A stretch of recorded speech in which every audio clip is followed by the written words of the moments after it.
വനാതിർത്തി ഗ്രാമങ്ങളിൽ കാട് നാടിറങ്ങുന്ന ഭീതിയുടെ കാഴ്ചകൾ ആവർത്തിക്കുകയാണ്.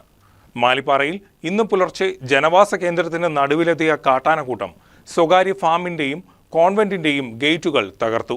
സ്കൂളും ദേവാലയവും നിരവധി വ്യാപാര സ്ഥാപനങ്ങളുമുള്ള ഭാഗത്തേക്ക് കാട്ടാനകൾ എത്തിയതിൽ ആശങ്ക അറിയിക്കുകയാണ് നാട്ടുകാർ. ഇന്ന് പുലർച്ചെ 2 മണിയോടെയാണ് മാലിപ്പാറ ജനവാസ കേന്ദ്രത്തിന് നടുവിൽ കാട്ടാനക്കൂട്ടം എത്തിയത്. 4 ആനകൾ ഉണ്ടായിരുന്നതായി നാട്ടുകാർ പറയുന്നു. വെറ്റിലപ്പാറ ഭാഗത്തു നിന്നും എത്തിയ കാട്ടാനകൾ ഇവിടെയുള്ള സ്വകാര്യ ഫാമിന്റെ ഗേറ്റുകൾ തകർത്ത് റോഡിലേക്ക് ഇറങ്ങി.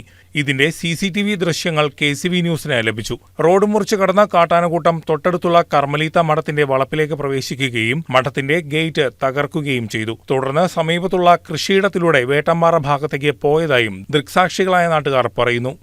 മാലിപ്പാറ പള്ളി പരിസരത്ത് വെളുപ്പിന് 4 മണിക്ക് CMC ഗവൺമെന്റിന്റെ അവിടെയും ഇവിടെ ആന ഇറങ്ങി 4 ആന വന്നെന്നാണ് എല്ലാവരും പറയുന്നത്. രാവിലെ ഗേറ്റുകളെല്ലാം നശിപ്പിച്ചിട്ടുണ്ട്, പിന്നെ വാഴകൾ നശിപ്പിച്ചിട്ടുണ്ട്. ആരും വന്നതായിട്ട് ഇതുവരെ റിപ്പോർട്ട് ചെയ്തിട്ടില്ല. ഈ സമയം വരെ ഇപ്പോൾ 7:35 ഇതുവരെ ആരും വന്നിട്ടില്ല, അന്വേഷിച്ചിട്ടില്ല.